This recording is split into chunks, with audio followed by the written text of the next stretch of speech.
Hey, folks, coming up on Roland Martin Unfiltered for Wednesday, December 5th, 2018, broadcasting live from the Porter Center for Media Studies in St. Petersburg, Florida. George Herbert Walker Bush, the 44th President of the United States, is on his way back home to Texas after a moving ceremony at the Washington National Cathedral, attended by all former living presidents. We'll talk to the president of Hampton University, where Bush spoke in 1991. Meanwhile, the Republicans are doing their best to undermine the results of the November elections in Michigan, Florida, Wisconsin, and North Carolina.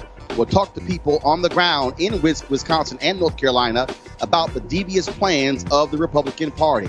The value of a home in a black neighborhood is worth nearly $50,000 less than the same home in a white neighborhood. There are severe consequences of this so-called segregation tax on those black neighborhoods. Dr. Andre Perry is here to break it down. Also, another crazy-ass white woman in hot water for calling a student a bad name. Yeah, some say prick, but we know exactly what it means.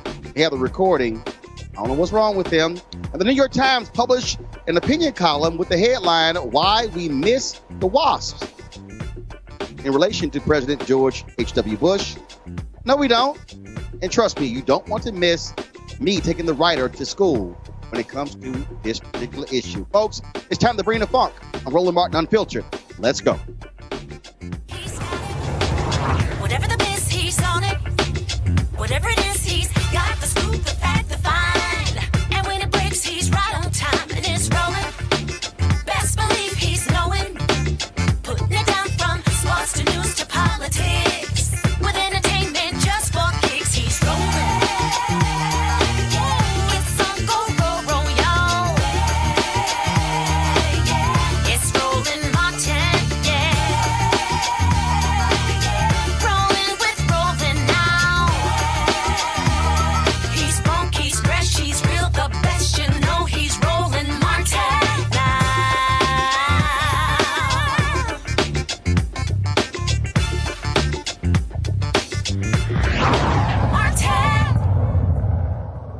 Today at the National Cathedral in Washington, D.C., more than 3,000 invited guests, including all living presidents, met there for the funeral of President George H.W. Bush. He, of course, the 41st president of the United States. Among those there, of course, his son, President George W. Bush. Also, his son, Jeb Bush, former governor of Florida. Eulogies from George W. Bush, Bush biographer John Meacham, and also former Senator Alan Simpson all took place. Everyone agreed not to trash talk Donald Trump, even though he was there, gave pretty much a cold response to the Clintons, only shaking the hands there of President Barack Obama and Michelle Obama as well. The contrast throughout the entire funeral was obvious in terms of when Bush was president compared to what we are seeing today. And so all across, of course, here's a video there all the former living presidents there. Also, of course, you had the vice presidents, Dan Quayle, who served under President Bush. You had Joe Biden, who was there, in addition to Al Gore. All of those vice presidents were there, as it was a packed church. George W. Bush talked about the final words from his father, where he got emotional. You see right there where he was tearing up. Laughing about, of course, some of that eulogy, but also tearing up because the final words of his father was, "I love you." And so today, of course, was a national day of mourning for President George H.W. Bush, a national day. Donald Trump called for that. The body of President George H.W. Bush is flying back to Texas, where there will be a funeral tomorrow at the Episcopal Church St. Martin's in Houston at 11 a.m. Central. Then there's going to be a burial, a private burial at Texas A&M University, where the Bush Library is located. And he will be buried next to his wife, Barbara Bush, former First Lady, who died 8 months ago. Of course, we've had several African Americans on the show on Monday and Tuesday talking about the legacy of President George H.W. Bush. Joining us right now is Dr. William Harvey. He, of course, is the president of Hampton University, where George H.W. Bush spoke there at one of their commencements in 1991, of course, while he was still president. How you doing, Dr. Harvey? Roland, I'm fine. How are you?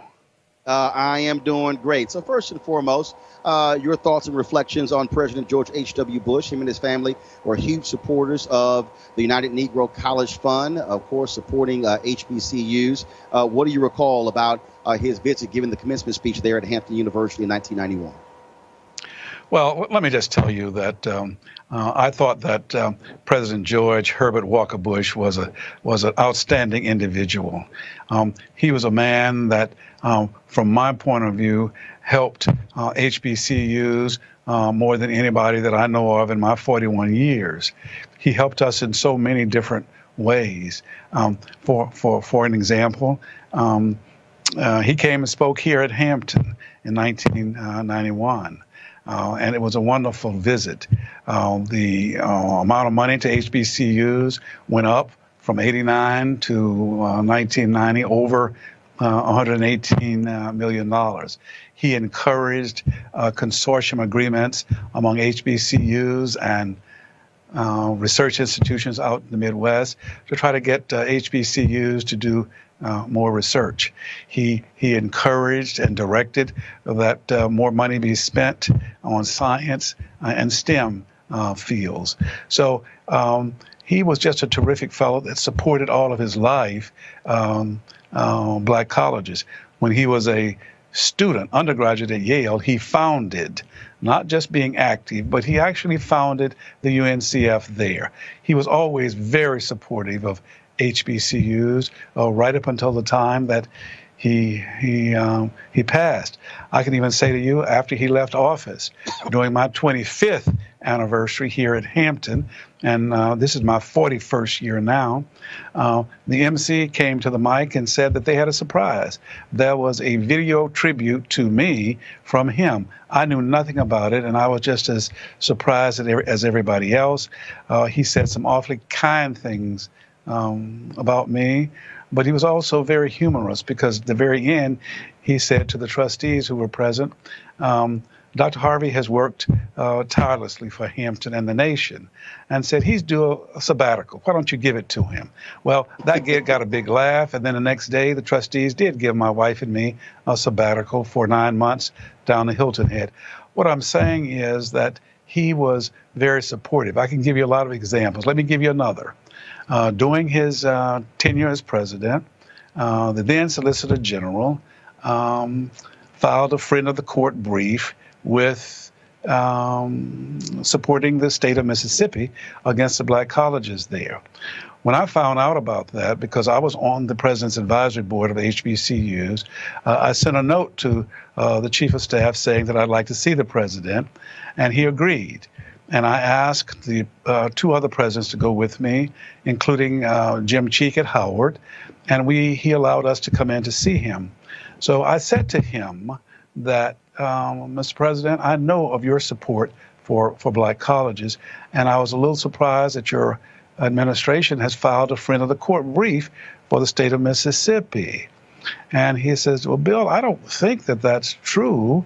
And he said, in anticipation of your visit, I asked John Sununu, who was there as his chief of staff, and he says, John, is that right?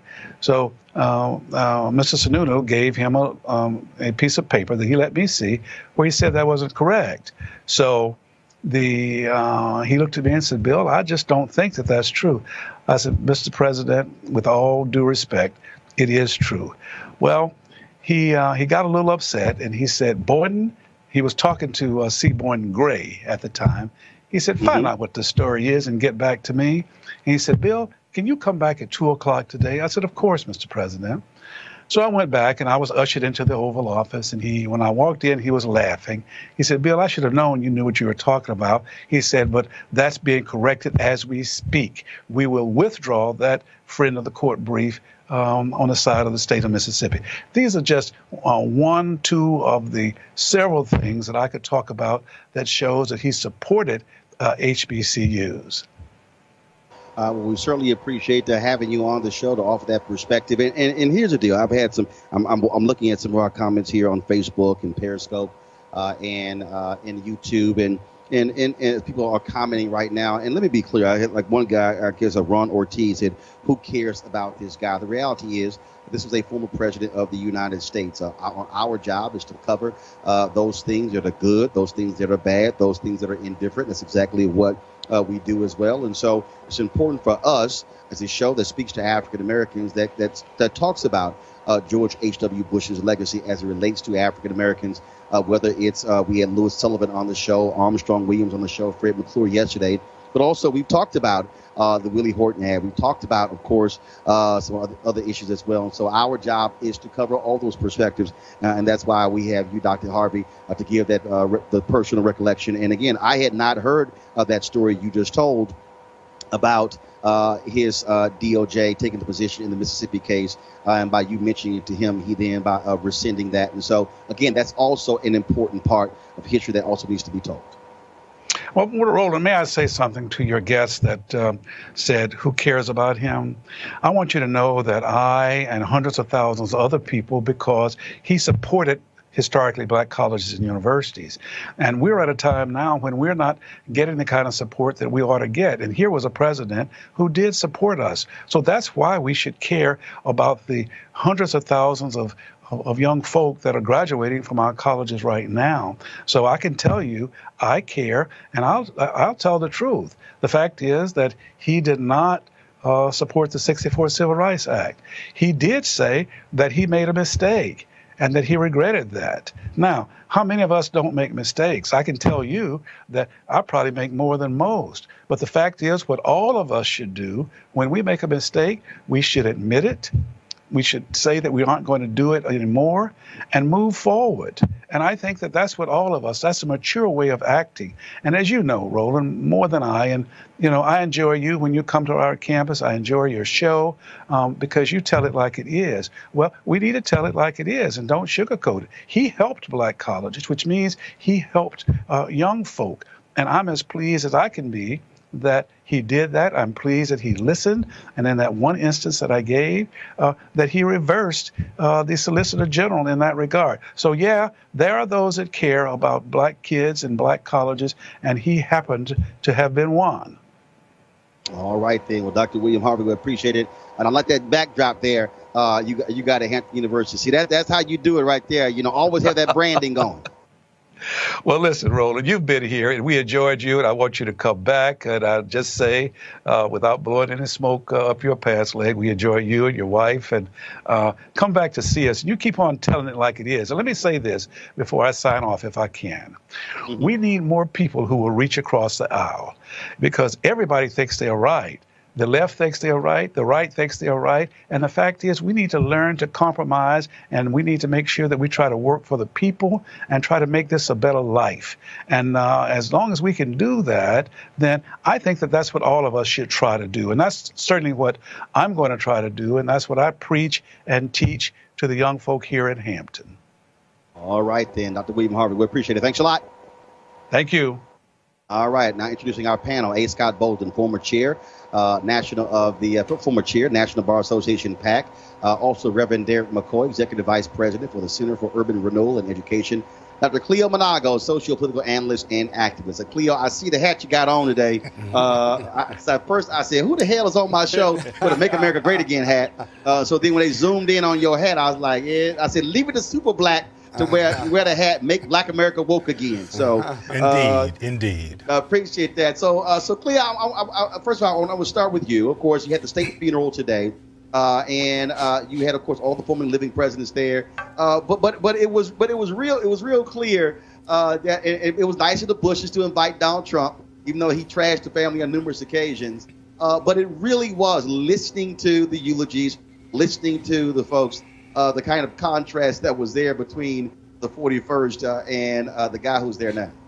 Well, it must have been amazing. It must have been a very nuanced experience.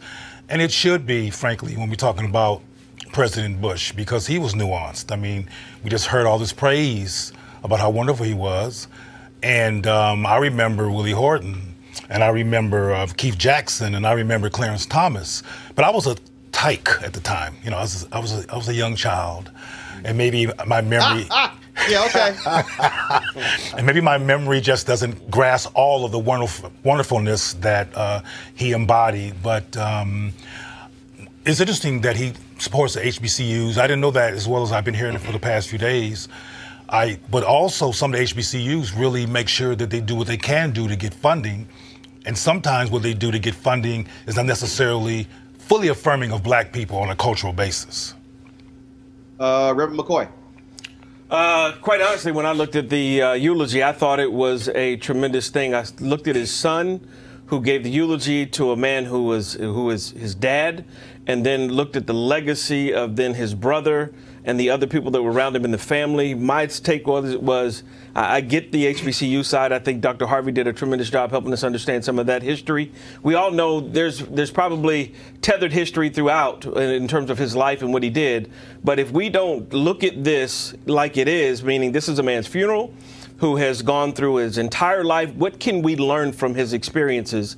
I think the former president, George Bush, who then eulogized his dad, told us a lot. He told us about a young man who looked at his dad as a mentor, who looked at his dad as a father who was there consistently, who had a wife who he really cherished and honored. There was a lot of lessons learned. And I looked at it, too. I said, you know what? Wouldn't it be great if young black men and women could look at that and say, man, that's something to look to as a model that we could look at in our own family lives, just in terms of, you know, you can't look at everything that they did, but you can look at it and say, man, what a unit that he did and what a unit that he was and how he taught his family. And so I looked at it, I just took it as a lesson as a dad myself and said, wow, that's quite a legacy he's leaving. Yeah. Scott Bolden. Roland, he was an incredible human being vis-a-vis public service. And despite our disagreement with a number of his policies, the reality is the most powerful part of this funeral was how we compare George W. Bush or George Herbert Washington Bush to our current president. You didn't have to trash Trump at this funeral in order to understand the dichotomy and the comparative that all of us were seeing and feeling. Whether you like Bush or not, when he led on the international stage, he was an expert. On the domestic stage, he had his challenges. But the reality is that with Trump on the front row, speaking to the Obamas, which I was concerned whether they would respond one way or the other, and not speaking to the Clintons on the far end and where each of them were placed.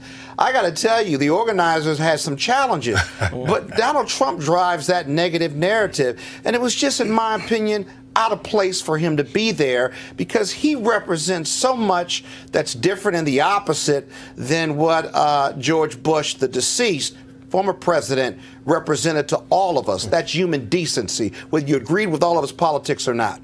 Well, again, the Bush family chose to invite him there. Yep, I know. I got you. I got you. About being decent. He's the president. Right. So, yeah, absolutely. And look, the current president can learn something from him, perhaps. He ain't interested. And something from that thing. Yeah, but it was odd for him to be there because he had attacked every other president. Absolutely, but you got to give him an opportunity to learn. The most operative word there is But perhaps. look, it was odd because he had attacked every other president in the front row, not just politically or policy-wise, but personal attacks. Well, has no place for it. Well, here's the deal. Bottom line's there. You hope he learned something through osmosis. I doubt osmosis. But again,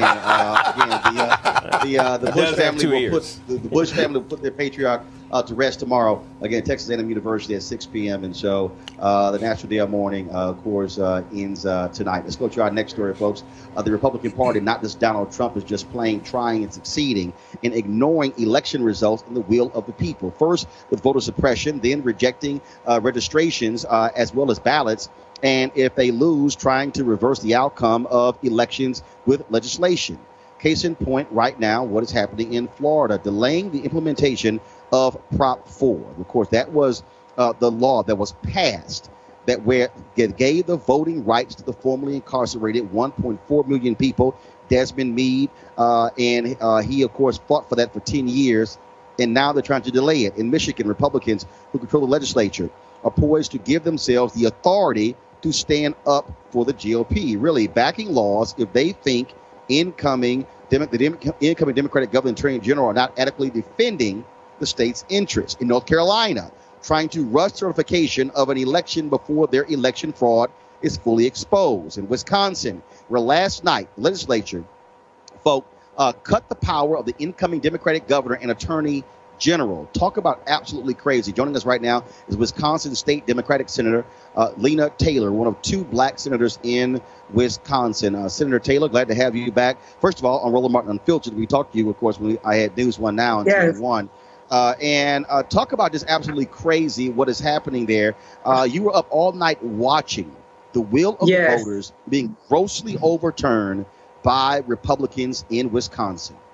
Exactly. Roland, first of all, thank you for having me. It's such a pleasure to be with you again. It's always good. I love watching you. I love hearing you. I love seeing you on Facebook. But yes, what happened yesterday was just completely an assault on democracy.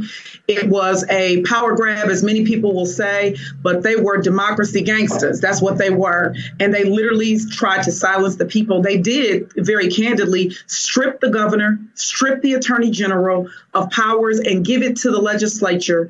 And it really is a separation of powers issue from my perspective. And it is also blatant retaliation for the southeastern portion of Wisconsin that said, we've had enough is enough, and we need a new direction. Well, and not only that, again, Republican North Carolina did this, and I kept telling people, national media, pay attention. Other states are watching, and that's exactly what is happening in Wisconsin because they are angry that they lost at the ballot box.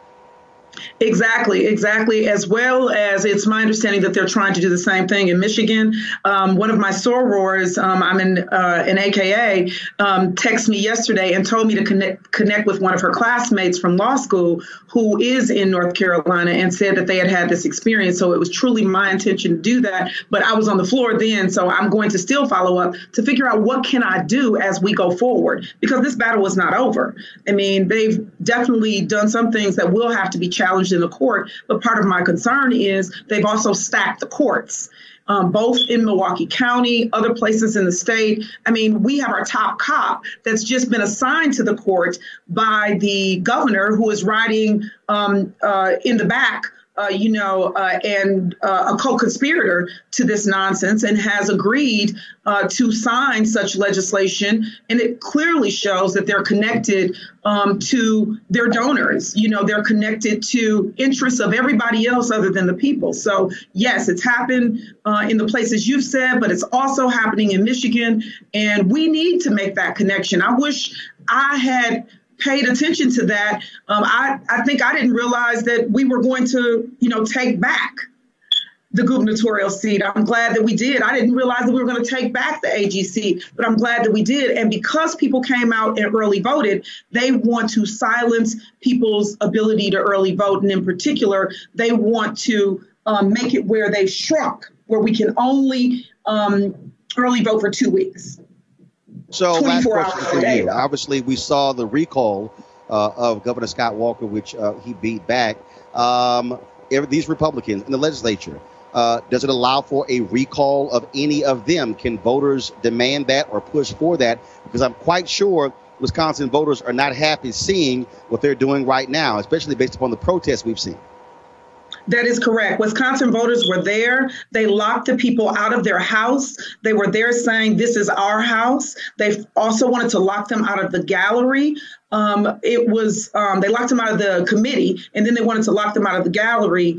Yesterday, we had a pushback on that, and we got it the way that we so that people could be there. So I do believe that people want to push back. A recall is possible of individuals who have at least been in office 1 year after their election, and people should pay attention. This is Robin Vos, the Speaker in the Assembly, and the Majority Leader, Scott Fitzgerald, trying to flex and to suggest that they are going to govern, and trying to push back on Evers to say that he does not have the strength and he is not going to be a good governor, and trying to handcuff him so that he cannot do the work that he ran on and that the people said that they wanted, and the reforms that they said they wanted. So I believe that the people will continue this process. They were there outside the door. People were there till one guy was there till we finished. There were two individuals in the gallery there till we finished. There were people in the hall. So I do believe, yes, Roland. And if people want to help, people in Wisconsin to do that, please do. We need that help. All right, Senator Taylor, we surely appreciate it. Thank you so very much, and keep up the fight. Thank you so much, and we will. All right, thank you. Folks, in North Carolina, we've been covering the absentee ballot fraud allegedly conducted by GOP operatives. New documents show they were offering money for unsealed absentee ballots that could be later filled in with votes for Republican candidates for Congress and sheriff. The man at the center of the alleged election fraud is Leslie McCrae Dowles, and he may have been doing this for years. The Charlotte Observer newspaper, in an editorial, called for a new election. A North Carolina political science professor began looking into these absentee ballots right after the State Election Commission refused to certify the results. There were allegations of election fraud. That professor is Dr. J. Michael Blitzer, professor of politics and history at, is it Catawba College? It's Catawba College, yes. Guys, I want to make sure I pronounce it right. And he joins us right now on Roland Martin Unfiltered. First and foremost, what was the spark for you to start looking into these weird ballots coming out in this particular race?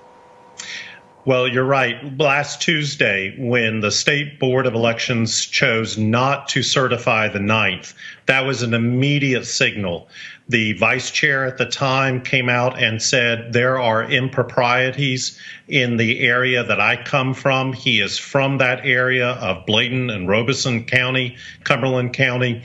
And so I decided to start looking at the data to see, okay, we've got the election results. We know how people voted in terms of election day, early voting, and also absentee by mail. And I looked at the absentee by mail for all of the counties, and there are 8 counties within the district. 7 of them went for the Democratic candidate, Dan McCready. Only 1 went for the Republican, Mark Harris, by a 61 to 39% split, and that was Bladen County. Now, the North Carolina State Board of Elections releases publicly available information about who has requested absentee ballots, and they don't tell you who they voted for, but they tell you which party affiliations those voters are. I looked at that data and found that of that 61 to 39 split, only 19% of the voters were registered Republicans, meaning that literally every unaffiliated voter, about 38% of them cast ballots by mail, had to vote Republican, plus have some crossover votes from registered Democrats. Now, in rural North Carolina, that could happen, but the likelihood was extremely low. That's when I started digging into the data, wrote a blog post, and honestly, it has taken off from there. And we've heard Republicans in North Carolina, all across the country, talk about voter fraud. No, this is election fraud. That's what Correct. This is. Exactly. This is election fraud. We have heard, and in fact, the state of North Carolina is considering the implementation legislation for a constitutional amendment that was passed, which the state of North Carolina and its voters approved for a voter photo ID. They're discussing the legislation now. All of the controversy around that legislation has been about we need to protect the integrity of the vote system. We need to make sure that people who are not registered or legally allowed to vote can cast a ballot. That is one side of it. But this is election fraud. This is taking someone's legal ballot and vote and manipulating it. That is something that is on the other side of the issue, and I think has really come to the forefront. Yes, voter fraud is very rare. It is minuscule in terms of the issues, but to have this kind of systemic and what appears to be long-term election fraud process going on in these counties is something to be concerned about. And now we're hearing about who this guy was and how he had been doing this in numerous elections. I mean, so essentially what you had is a clear, defined operation going. Professor, here's what I want to know. Where are all the righteously indignant Republicans now? Because, they made lots of noise. And I've said this nationally. Where is Paul Ryan, Speaker of the House? He was complaining about election results in California, but he says nothing about what's happening in North Carolina. Mitch McConnell is saying nothing. What is Tom Tillis saying, the senator from there? What is Barr saying, the senator from there? What is the former governor saying? It's amazing how all of a sudden they're quiet when it comes to voter fraud, election fraud involving Republicans in North Carolina. I'm an independent analyst, so I will defer to partisanship in terms of presenting it in such a way. Are any of them? You're there. Are any of them speaking out? I have not heard any commentary from some of the elected major Republican officials. We have had the state GOP executive director send out a conference call earlier this week claiming that Democrats were attempting to steal this election. I think as somebody who has observed North Carolina politics for 16 years and has studied political science for nearly 30 years, the choice of making those words steal an election is unfortunate. Dr. Michael Blitzer, we surely appreciate you joining us, and thank you for your great work exposing what is going on here. And I think we've got a long way to go, and I would not be surprised if a new election is called. I would not either. Thank you. All right. Thank you very much. I want to go to my panel right now, of course. So I want to start with you first, Reverend McCoy. Again, when you see what's going on there in North Carolina, all those Republicans I talk about, it's amazing how quiet they are. It's amazing how Chris Kobach, who lost in Kansas, who was talking about voter fraud and with his commission, saying nothing, Trump saying nothing. What Republicans are doing in North Carolina is flat out theft. I understand what you're saying. I'm the first one to say, if it's wrong, it's wrong. And you got to call a spade. So there's no shame in what I'm going to say because I'm straightforward. If it's a wrong thing, it's a wrong thing. I think when you look at those issues with the McCrae guy and what's been going on, they are questionable. So I would say there needs to be investigation in that regard. I would also say, before we jump to the accusations that nobody's speaking out on and nobody's saying nothing, perhaps we need to investigate a little bit further and say, hey, what are you guys saying and what can be done? Because I don't think, just looking at it, I'm just saying, hold up, just looking at it. No, they've done a lot of investigating already. If I've made, Roland, let me just say this. I've looked at local reports in preparation to be here tonight, and not only were they sloppy about it, which tells you they've done it before, this Dallas individual, right?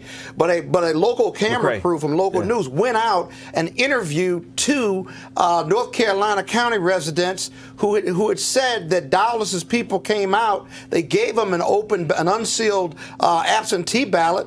One couldn't read, and the other one couldn't remember who he had voted for, and he had only voted for in 2 races, but he had filled out the ballot. They had helped him fill out the rest of the ballot, and he couldn't remember who he had voted for. And so there's a substantial amount of evidence, empirical data, yes, but real hardcore witness testimonial evidence here that if the state or the commission investigates it, you're either going to get a new election or you don't count all of those votes, which means the Democrat is not stealing the election, it's righteously giving that individual the election. They'll try not to do another one if they can under North Carolina law, but otherwise the better way to do it is just throw out those ballots that you have that are seriously questionable.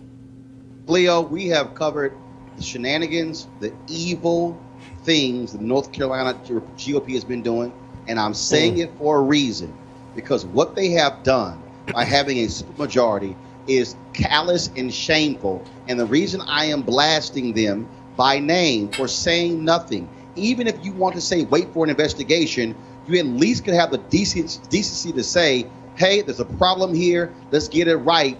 But they don't want to do that because this shows how Republicans have been involved in a wrongdoing. Cleo?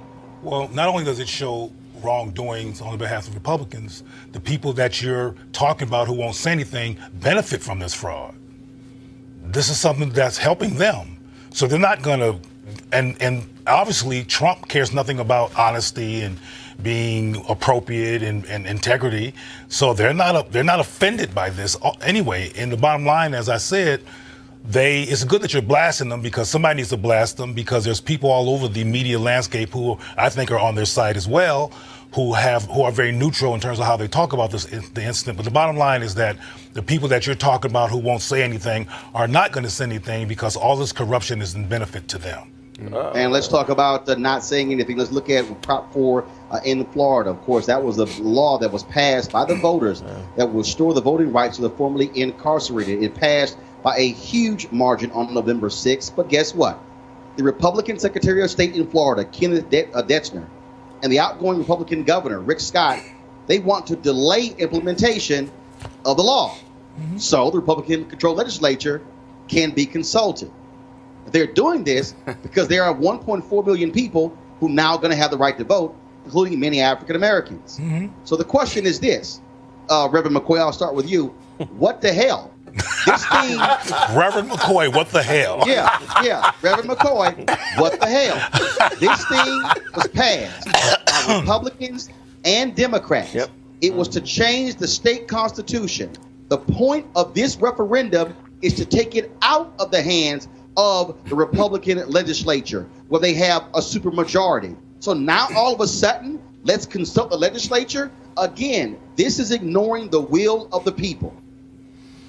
I agree. It's one of those things. Every situation you put, whether it's Wisconsin, North Carolina, Florida, that you've talked about today, all of those are real serious issues that I think need to be addressed. So I'm not backing down. There's one key thing that's consistent. There's one key word. And you're going to say Republicans. Now, Michigan, Florida, Wisconsin, North Carolina. Right. The GOP. Right. But the GOP is not monolithic, so there are people in the GOP that I think are very concerned about the issue. The point that people were able, right.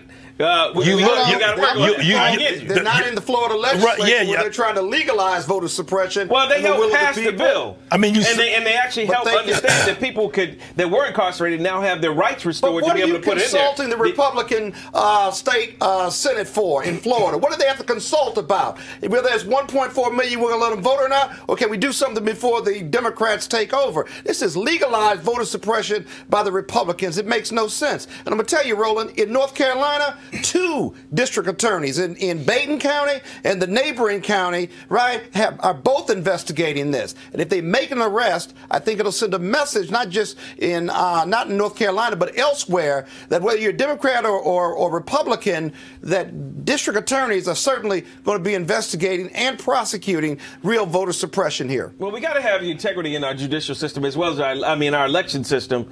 And when those guys investigate, and if our election system is wrong, and if it's fraudulent, it needs to be eliminated. And we need but see what let them do it. Let them do it. What concerns? Okay. Everybody stop. Everybody. All right, everybody. You mean everybody? Everybody. Oh, He's from Texas. Stop. He's from Texas. Everybody stop. Fake it like you're from D.C. for But I do want to say something about this, though. Hold on, Cleo, you're going to say something, but here's the thing. 10 years. 10 years, Desmond Meade worked to get this on the ballot. Yep. I'm in Florida right now, in St. Petersburg, Florida. For 10 years. Yep. It passed. It needed to get 60% of the votes in the state. Not a majority, right. 60%. It exceeded 65%. The point of changing the state constitution is to take it out of the hands of the legislature. So, Cleo, I'm just confused. What the hell is there to consult the Republican legislature for? No, the voters have decided. Well, at the risk of being extremely redundant in terms of what I say on the show all the time, there you go again being logical and breaking things down based on material facts. But these resistant people don't care nothing about all of that. They don't care. And getting back to, well, I want to just say to you, Reverend, that a perpetual disingenuousness that I keep seeing is with black Republicans saying, well, I disagree. I disagree. But it's like nothing but lip service. Well, you said that you disagree with the corruption. You disagree with the... I don't want to see corruption. Do you? Well, you said you just a moment ago. You just said you disagree with something.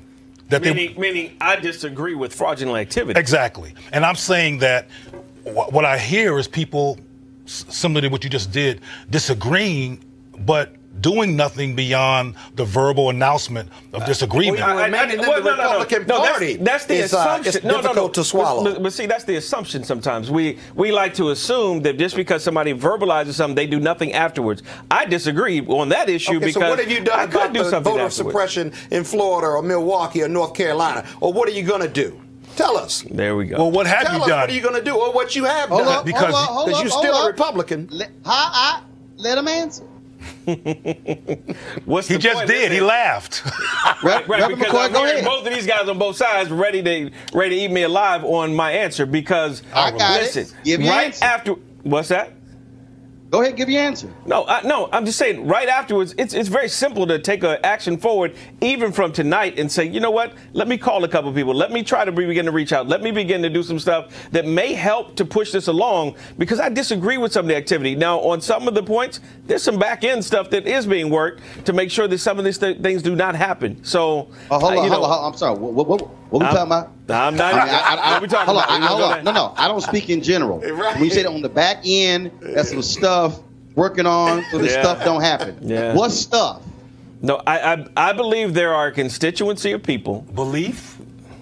Let me answer. So finish your thought, please. Go ahead. Don't we got another topic? But go ahead. Because obviously this is not a winnable issue. Because I'm sitting here almost with you guys saying, yeah, I agree. The fraudulent activity should be done. In North Carolina, it's not right.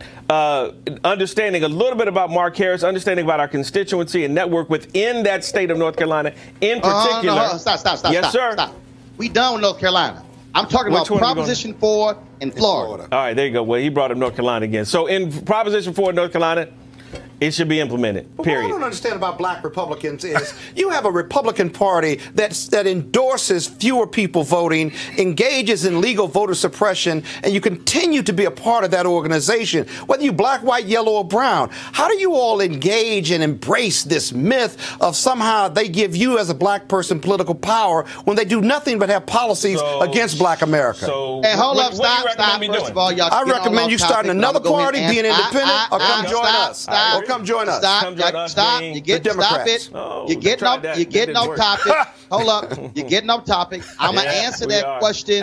I'm going to answer that question before I go on. The same way, Scott, black Democrats continue to be political sharecroppers, the Democratic Party, and I hold the Democratic Party accountable when it comes to making sure we're getting our fair share of jobs. You're not alone. I'm not done. I am not done. The same way black Democrats don't say jack and jamming up Nancy Pelosi when it comes to employing black people on Capitol Hill and Chuck Schumer on the Senate side. The same way black Democrats don't kick the ass of Democrats when it comes to making sure proper dollars are going to black consultants, black posters, black event planners, black caterers, and black folks that way. But when you say that makes neither one better. You're not making the argument better. The reality is black Democrats and black Republicans should be standing up for black people in both parties. Now, here's a word from one of our sponsors. Hey, guys, I want you to write this website down. That is marijuanastock.org. That's marijuanastock.org. Now, I'm going to tell you why. As we transition into the holiday season, this is the time when we start thinking about giving and sharing. Sometimes the best gift you can give somebody is an opportunity that could potentially change their lives economically. That's why our friends at Transatlantic Real Estate have created an investment opportunity for the everyday investor. It involves legal marijuana and crowdfunding. No, we ain't trying to give you weed. We're trying to get you to make money off of weed. Now, we all know that legal marijuana has created one of the fastest growing industries in America, a multi-billion-dollar industry. We also know that crowdfunding makes it easy to be an early investor to get in on an opportunity. It really is a no-brainer. But it gets even better. Transatlantic Real Estate is different, and they have a business model that is simple to understand. They buy land that supports marijuana grow operations and lease it to licensed, high-paying tenants. Now, did you hear that? You are investing in the landlord of a licensed marijuana farm in a high-growth market. And for a limited time, you can invest as little as $300 up to $10,000 before the company goes public. Now, here's some more good news. They've recently extended the offer, which means you still have time if you take action now. Now, keep in mind, you must complete and confirm your application to participate. So be sure to complete the process. Now, look, don't spend all your money over the holidays and end up with empty pockets and buying stuff that you're not going to be able to use a year from now. Instead, get a return on your investment. You can also consider making an investment for someone special. Now, how's that for a holiday gift? Yes, you're welcome. To get started, go to marijuanastock.org. That's marijuanastock.org to get in the game right now. All right, folks, we talk about investing. And, of course, for Americans, one of the greatest investments to build wealth has been home ownership. But there's been a segregation tax. Black folks know this very well. And, of course, and that's what social scientists call the undervaluation of homes in black neighborhoods. Now, on average, the same home in a white neighborhood is worth nearly $50,000 more than the same home in a black neighborhood. Overall, that's $156 billion in lost value for black homeowners. And that segregation tax has a big effect on what happens in those black neighborhoods. Joining us right now is the author of a new report detailing the damage from this. He's from the Brookings Institution's think tank. Joining us right now is Dr. Andre Perry. Back to Roland Martin Unfiltered. Now, Andre, of course, we've heard about this in so many other areas, but to see these numbers and see what that means is stunning for some people, because you talk about wealth. Again, Americans have been able to improve wealth, home ownership, taking that money, reinvesting it, passing that money down through inheritance to their children. And so black folks have been getting the short end of the stick from the moment we were able to buy homes. Yeah, and when something goes wrong in the black community, people like to say it all starts at home. And what they are trying to say is that there's a cultural pathology in the black community.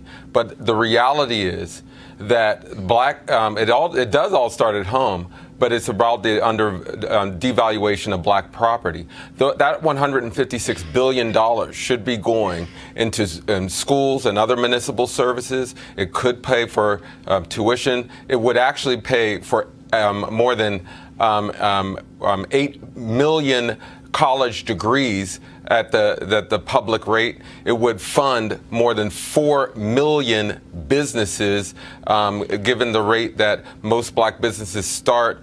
It would have funded the entire Katrina recovery efforts. $156 billion changes lives. It's the money that's necessary to uplift our communities and individuals. And so it's an enormous number, and I'm glad that we have put the data out there, because some people look at it and say and get disheartened. I look at the numbers and say, hey, now we can name our price. You can go to brookings.edu, look up your metro area, And you can see the price difference. And because what's also encouraging, we know our homes are actually worth more than what they are priced, meaning that we should be investing more in our community. We should start businesses in our communities. We should take risk and improve our homes.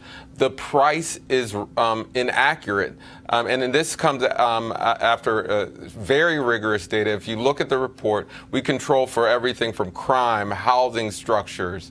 We control for walkability, transportation, all the major neighborhood and housing structure variables. And what we find is that the devaluation, and it's an enormous number. And again, we're talking real money. We're talking, but people have to understand, again, by lower valuation, when you turn around and sell it, that means somebody's actually buying the house cheaper than it really should be. And then that keeps you from being able to take that additional money and then save it, invest it, or buy another home that has a higher value. So again, imagine this happening 2 or 3 times, then over generationally as well. That means that black folks who have been owning homes from the 20s, the 30s, 40s, 50s, 60s, 70s, 80s, 90s, now all of a sudden in the 21st century, we've been... You know, I also want to emphasize that we've been criticizing black folk for not striving, not doing enough. But this shows that black Americans are actually striving for the American dream, that we're actually doing everything we're told, but we're taxed for doing so. And it's debilitating our communities. I mean, these are current numbers. This is not numbers in which I'm bringing from a cumulative amount of sum over years. This is what's going on now. Our homes should be worth more.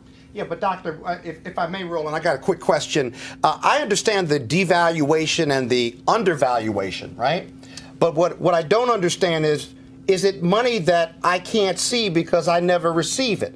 So if I live in a $100,000 house and it's really valued at $50,000 and it's redlined, it's got all these other things, how can I miss what I can't measure because it never evaluated up until its proper number? Well, one thing great about researching this report, now we can see. Before we've known that this is happening. So how do I go get it back then? No, or can I? You can, and know that once you see what you're worth, then it becomes about communities animating what's going on inside their community to project that their homes should be worth more. And so some of it is on us to say, hey, our homes are worth more. Let's put maybe it might be as simple as a fresh coat of paint. It might be, let's start a business in the community. Right. But the more we do to show that our homes are worth more, the greater the likelihood others will invest, and folks in the community will invest in themselves. It's a dire situation, but there's hope behind the numbers. I have a question as well. Cleo, Reverend McCoy, then we're going on. Cleo, go ahead with your question. Does your report explicitly break down cause and effect and what has led to this devaluation of property so people can understand what the cause looks like and what the elements are so people can deflect that? We've long known the cause to be segregation, racial housing covenants, redlining that led to a lack of investment. It's just that, and this is in the report. That's in the report. Those prices have reflect some of that. It's just, and the overall number is black homes, homes in neighborhoods where it's 50% black or more, are worth half as much as the same home in white areas. But it's when you control for all those other things. We also see that the price is lower than what it should be. Right. And so, yes, crime matters, education matters, all these things matter.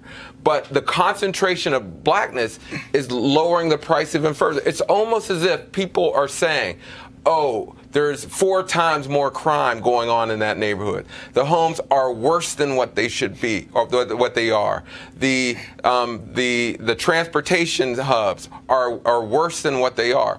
There's this projection of negativity that's lowering values more than what they should be. So what happens if that black family moves to a white neighborhood? Does that devaluation follow them? No, well, we looked at the concentration of blackness. So as long the whiter the community, the more you're coming close to market value rates. Right. And so it's the concentration of blackness matters. Reverend McCoy, final question. Yeah, from a quick one. From a policy standpoint, what can we do to improve that? Because I was participating in a town hall not too long ago in Chicago, and some of the representatives there didn't even understand it because we looked at the valuation of property there and in the west side and what it was right around the corner, and it was very different. You know, a lot of the regulations that that occurred under the Obama administration have been eroded, and they were not perfect.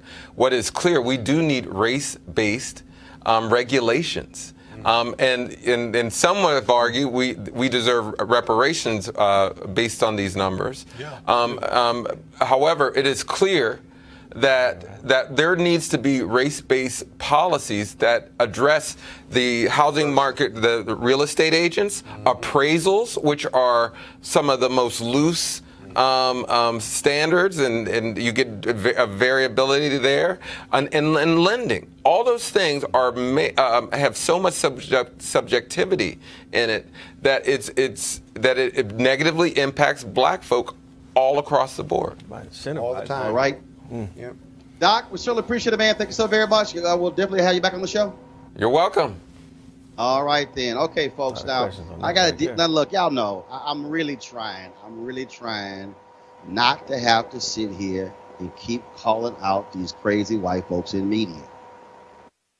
But they keep getting on my damn nerves. All right, so check this out. The New York Times columnist, opinion columnist, Ross Douthat. That's how it's pronounced, Jay? That's his name? Whatever. His name is Ross, okay? He's a conservative. Y'all, he wrote this column called Why We Miss the WASPs. Okay, now it was dealing with the death of President George H.W. Bush. Now here's an excerpt from his column. The nostalgia flowing since the passing of George H.W. Bush has many wellsprings. Admiration for the World War II generation and its dying breed of warrior politicians. The usual belated media affection for moderate Republicans. The contrast between the elder Bush's foreign policy successes and the failures of his son, and the contrast between any honorable politician and the current occupant of the Oval Office. But two of the more critical talkers takes on Bush nostalgia got closer to the heart of what was being mourned in distant hindsight with his death.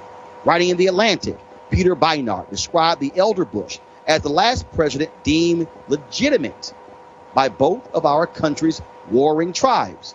Before the age of presidential sex scandals, plurality winning and popular vote losing chief executives, and white resentment of the first black president. Also in The Atlantic, Franklin Foer described the subtext of Bush nostalgia as a fondness for a bygone institution known as the establishment, heartened in the cold of New England boarding schools, acculturated by the late-night rituals of Skull and Bones, sent off to the world with a sense of noblesse oblige. For more than a century, this establishment resided at the top of the American caste system. Now it is gone, and apparently people wish it weren't. Now, I think you can usefully combine these takes and describe Bush nostalgia as a longing for something America used to have and doesn't really anymore.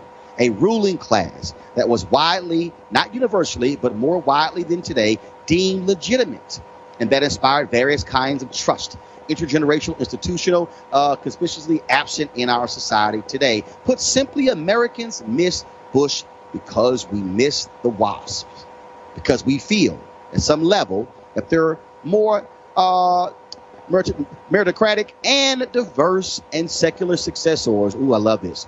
Rule us neither as wisely nor as well. Let me unpack that.